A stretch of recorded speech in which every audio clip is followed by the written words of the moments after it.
Good morning बच्चों, मैं नेहा खंडेलवाल आज की कक्षा में आपका स्वागत करती हूँ। बच्चों, हम पढ़ रहे हैं कक्षा 5 गणित विषय और इसमें बच्चों हमारा 14वां अध्याय है परिमाप और क्षेत्रफल। तो बच्चों इस अध्याय में हम कर रहे थे प्रश्नावली 14।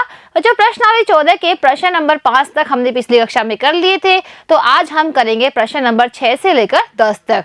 तो देखिए प्रश्न नंबर 6 क्या है। यहाँ लिखा हुआ है एक आयताकार टॉवेल की लंबाई 125 सेंटीमीटर एवं चौड़ाई 60 सेंटीमीटर है। इस टॉवेल का परिमाप कितना होगा। बच्चों यहाँ पर एक टॉवेल है और वो कैसा है, आयताकार। उसकी बच्चों लंबाई दी गई है, कितनी है, 125 सेंटीमीटर और उसकी चौड़ाई है 60 सेंटीमीटर। तो हमें ज्ञात करना है परिमाप। तो देखिए बच्चों, जो आयताकार टॉवेल है उसकी लंबाई है 125 सेंटीमीटर। तो देखिए बच्चों, हम यहाँ पर बनाएंगे लंबाई और वो है 125 सेंटीमीटर और बच्चों जो चौड़ाई है वो है 60 सेंटीमीटर, यानी लंबाई से कम है, तो यहाँ भी हम कम बनाएंगे। तो देखिए बच्चों, ये टॉवेल है इस तरह का। अब बच्चों हमें पता है कि जो आयताकार आकृति होती है उसके आमने सामने की भुजा होती है बराबर। यानी बच्चों अगर ये वाली भुजा 125 सेंटीमीटर है तो इसके सामने वाली भुजा भी इसके बराबर है, यानी ये भी होगी 125 सेंटीमीटर ही।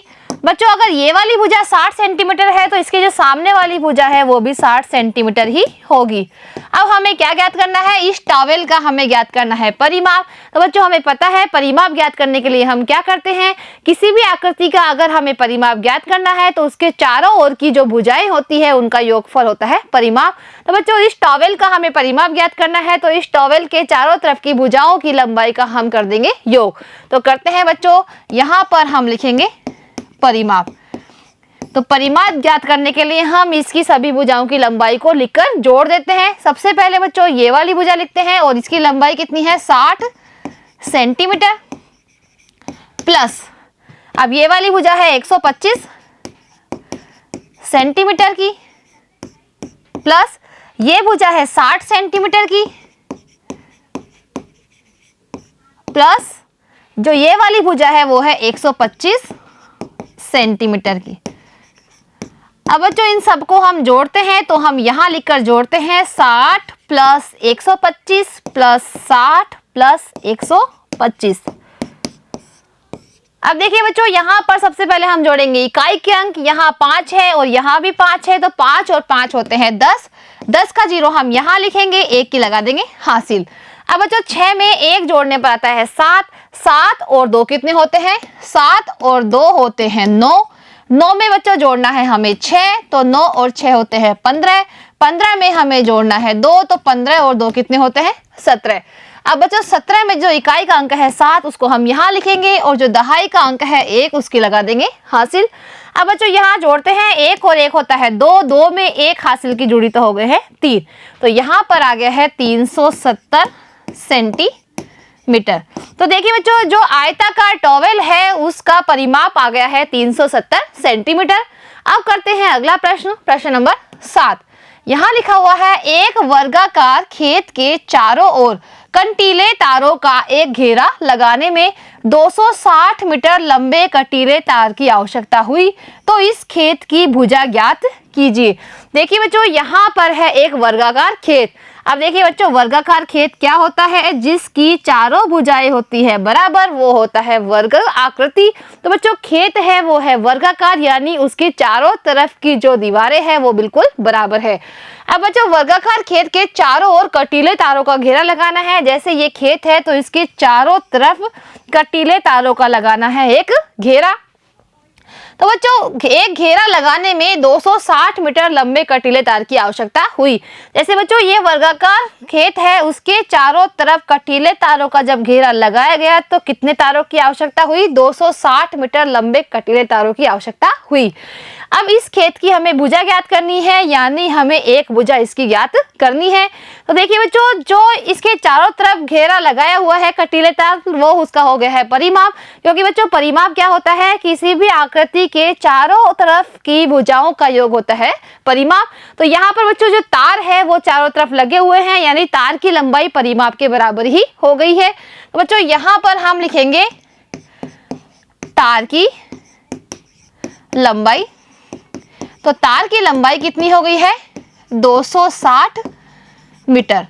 इसका मतलब है बच्चों कि यह हो गया है परिमाप। तो बच्चों खेत का परिमाप हो गया है 260 मीटर। अब बच्चों हमें ज्ञात करना है भुजा की लंबाई। तो बच्चों भुजा की लंबाई ज्ञात करने के लिए हम क्या करेंगे, इस खेत का जो परिमाप है उसमें बच्चों हम देंगे 4 का भाग, क्योंकि इस खेत में 4 भुजाएं हैं, इसलिए एक भुजा की लंबाई ज्ञात करने के लिए हम क्या देंगे, 260 में देंगे 4 का भाग। क्योंकि बच्चों चारों भुजाओं की लंबाई दी हुई है, एक भुजा की पूछ रहे हैं, तो क्या करते हैं भाग, यानी 260 में हम लगाएंगे 4 का भाग। तो लगाते हैं बच्चों यहाँ पर भाग। अब देखिए बच्चों भाग देने के लिए सबसे पहले हम 2 अंक लेंगे, क्योंकि अगर हम 1 अंक लेते हैं 2 तो वो 4 से छोटा है, इसलिए हम भाग देंगे 26 में। तो 4 का पहाड़ा हम बोलते हैं कि 26 में कितनी बार भाग जाता है। 4 एकम 4, 4 दूनी 8, 4 तिये 12, 4 चौक 16, 4 पंजे 20, 4 छंग 24 और 4 सते 28। तो 4 का पहाड़ा अगर हम 6 बार बोलते हैं तो 24 आते हैं, जो कि 26 से कम हो जाते हैं। तो देखिए बच्चों 4 का पहाड़ा अगर हम बोलते हैं 7 बार तो आते हैं 28, तो बच्चों वो हो जाते हैं 26 से ज्यादा, इसलिए हम 4 का पहाड़ा बोलेंगे 6 बार तो कितने आते हैं 24। तो हम यहाँ लिखेंगे 6 और यहाँ लिखेंगे 24। अब घटाते हैं बच्चों, ऊपर 6 है नीचे है 4, 6 में से 4 घटाने पे 2 शेष रहता है। अब 2 में से 2 घटाने पर 0 शेष रहता है, इसका कोई मान नहीं है। अब ऊपर से हम 1 अंक उतारेंगे तो यहाँ पर हो गए हैं 20। अब बच्चों 20 में हमें भाग देना है 4 का, तो 4 का पहाड़ा 5 बार बोलने पर आते हैं 20, तो हम यहाँ लिखेंगे 5 और यहाँ लिखेंगे 20। अब 20 में से 20 घटाने पर 0 शेष रहते हैं, तो यहाँ पर कितने आ गए हैं 65। यानी 4 का भाग जब हम 260 में देते हैं तो कितनी बार जाता है 65 बार, यानी एक भुजा की लंबाई आ गई है 65 मीटर। तो देखिए बच्चों अब हमें पता चल गया है कि जो वर्गाकार खेत है उसकी एक भुजा की लंबाई आ गई है 65 मीटर। इसी तरह बच्चों चारों भुजाओं की लंबाई ही कितनी है 65 मीटर। इसकी भी है 65 मीटर और इसकी भी है 65 मीटर। क्योंकि बच्चों जो वर्गाकार खेत होता है उसकी चारों भुजाओं की लंबाई बराबर होती है। अब करते हैं बच्चों अगला प्रश्न, प्रश्न नंबर 8।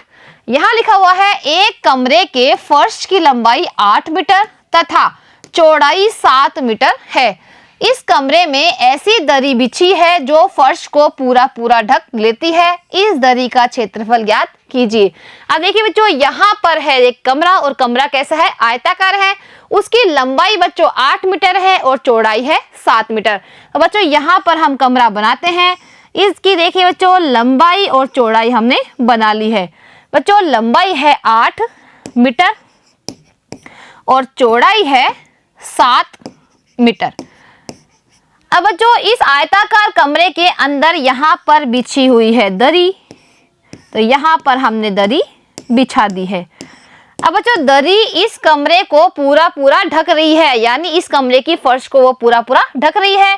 तो बच्चों हमें इस दरी का ज्ञात करना है क्षेत्रफल, यानी बच्चों इस कमरे का क्षेत्रफल हम ज्ञात करेंगे तो हमें दरी का क्षेत्रफल मिल जाएगा, क्योंकि जो दरी है वो इस कमरे को पूरा ढक रही है। तो बच्चों सबसे पहले हम यहाँ लिखेंगे कि कमरे की लंबाई कितनी है बच्चों 8 मीटर और कमरे की चौड़ाई कितनी है, तो यहां लिखेंगे हम कमरे की चौड़ाई और चौड़ाई है 7 मीटर। तो बच्चों क्षेत्रफल हमें ज्ञात करना है, यानी जो कमरा है वो आयताकार कमरा है, तो आयत का क्षेत्रफल ज्ञात करने का सूत्र क्या होता है बच्चों, लंबाई गुणा चौड़ाई। तो बच्चों लंबाई को और चौड़ाई को हम यहां गुणा करेंगे, तो लंबाई है 8 मीटर और चौड़ाई है 7 मीटर।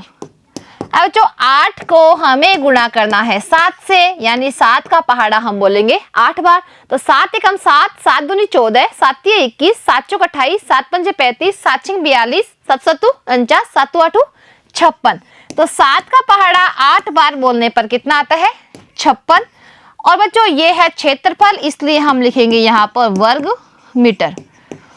यानी बच्चों जो ये कमरा है उसके अंदर अगर हम दरी बिछाते हैं तो दरी का क्षेत्रफल हो जाता है 56 वर्ग मीटर। अब करते हैं बच्चों अगला प्रश्न, प्रश्न नंबर 9। यहाँ लिखा हुआ है एक वर्गाकार चौकी का परिमाप ज्ञात करो जिसकी भुजा 60 सेंटीमीटर है। बच्चों यहाँ पर है एक वर्गाकार चौकी, यानी इसकी चारों भुजाएं हैं बराबर। तो बच्चों इस वर्गाकार चौकी का परिमाप हमें ज्ञात करना है और इसकी भुजा एक दी हुई है कितना, 60 सेंटीमीटर। तो बच्चों हमें पता है कि जो वर्ग होता है उसकी चारों भुजाएं होती है बराबर। अगर एक भुजा 60 सेंटीमीटर है तो दूसरी भुजा भी होगी 60 सेंटीमीटर, इसी तरह तीसरी भुजा भी होगी 60 सेंटीमीटर और चौथी भुजा भी कितनी होगी, 60 सेंटीमीटर। तो देखिए बच्चों जो ये आकृति है वो है नियमित आकृति, क्योंकि नियमित आकृति का जो भुजाएं होती है वो होती है बराबर। तो बच्चों नियमित आकृति का हमें ज्ञात करना है क्या, परिमाप। बच्चों नियमित आकृति का परिमाप ज्ञात करने का क्या सूत्र होता है, जितनी भुजाओं की संख्या होती है उसकी एक भुजा की माप से हम गुणा कर देते हैं तो इसका परिमाप आ जाता है। तो यहाँ पर हम लिखेंगे भुजाओं की संख्या। तो भुजाओं की संख्या कितनी है, 1 2 3 4, तो यहां हम लिखेंगे 4। अब भुजा की माप हम लिखेंगे, तो भुजा की माप कितनी है, 60 सेंटीमीटर। अब बच्चों हमें ज्ञात करना है परिमाप। तो परिमाप ज्ञात करने के लिए हम क्या करते हैं, भुजा की माप को हम करते हैं भुजाओं की संख्या से गुणा। तो बच्चों करते हैं 60 को 4 से गुणा, तो 60 को हम 4 से गुणा करेंगे तो 4 का पहाड़ा 0 बार बोलेंगे तो क्या आता है, 0 ही आता है। और 4 का पहाड़ा हम 6 बार बोलेंगे तो क्या आता है, 4 6 24। तो कितना आ गया है यहाँ पे, 240। और ये क्या है बच्चों, सेंटीमीटर। यानी बच्चों वर्गाकार चौकी का परिमाप हो गया है 240 सेंटीमीटर। अब बच्चों इसको हम इस तरह भी जोड़कर दे सकते हैं कि जैसे परिमाप होता है वो क्या होता है, किसी भी आकृति की चारों तरफ की भुजाओं का योग होता है परिमाप। तो बच्चों अगर हम इसकी चारों भुजाओं को जोड़ देते हैं तो भी 240 ही आएगा। तो जोड़कर देखते हैं बच्चों, 60 60 60 और 60, क्योंकि बच्चों इसकी 4 भुजाएं और चारों भुजाओं की लंबाई बराबर है। अब बच्चों यहाँ 0 है तो 0 ही आएगा। 6 और 6 कितने होते हैं, 12। 12 में 6 जोड़ते हैं तो कितने आते हैं, 18। और 18 में 6 जोड़ते हैं तो कितने आते हैं, 24। तो यहाँ पर आ गया है 240। अब करते हैं बच्चों अगला प्रश्न, प्रश्न नंबर 10। एक वर्गाकार खेत के 2 चक्कर लगाने में देव को 40 मीटर चलना पड़ा, तो वर्गाकार खेत की भुजा ज्ञात कीजिए। बच्चों यहाँ पर एक वर्गाकार खेत है, तो देखिए बच्चों हमने यहाँ वर्गाकार खेत बना लिया है जिसकी चारों भुजाएं कैसी है, बराबर है। तो जो वर्गाकार खेत है उसके चक्कर किसने लगाया, देव ने।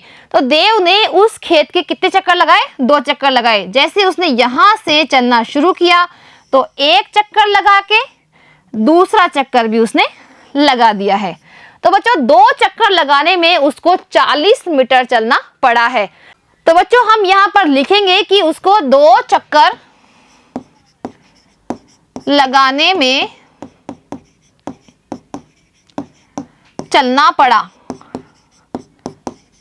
तो कितना चलना पड़ा उसको, 40 मीटर।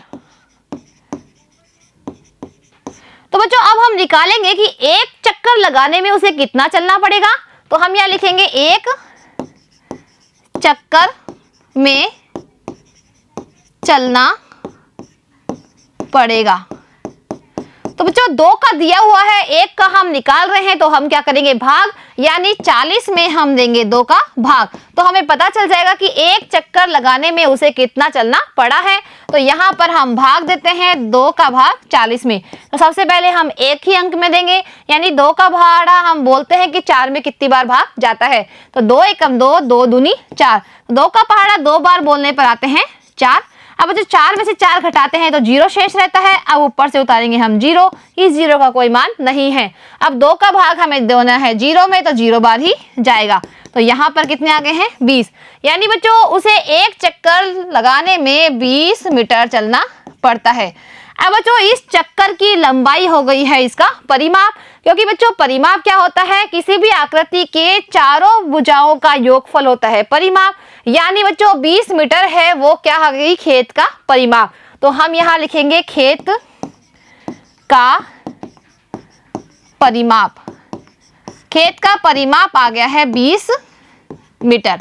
अब बच्चों हमसे पूछ रहा है कि इसकी भुजा की लंबाई ज्ञात कीजिए। तो बच्चों हमें पता है कि जो एक खेत है वो है वर्गाकार, यानी उसके चारों भुजाओं की लंबाई है बराबर। तो बच्चों यहाँ पर खेत का परिमाप 20 मीटर है, इसका मतलब है कि चारों भुजाओं का योग आ गया है 20 मीटर। तो बच्चों हम यहाँ लिखेंगे 4